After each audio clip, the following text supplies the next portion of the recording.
first of all, just find your desktop shortcut from FiveM, right-click on it, click on Open File Location, and then a folder something like this should open already in the app data. And here, just open the folder FiveM Application Data. And in here, we have to do a few things. First of all, I would suggest you to open a folder crashes and just delete everything that is in here. So just press Ctrl+A on your keyboard and then just delete everything that is in here.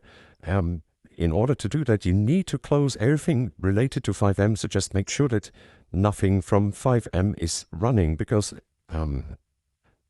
if so, you will run into an error. So just make sure that you close everything from FiveM.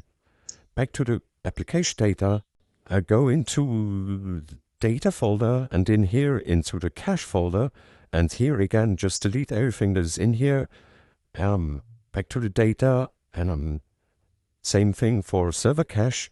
Also just open a folder and select everything in here and just delete it. And the last thing, I would also suggest you to clear the logs folder. How can you do that? Just go back to the FiveM application data folder, and in here just open the logs folder, and here again just select everything and then just delete it. Now we can already close this folder and start FiveM again.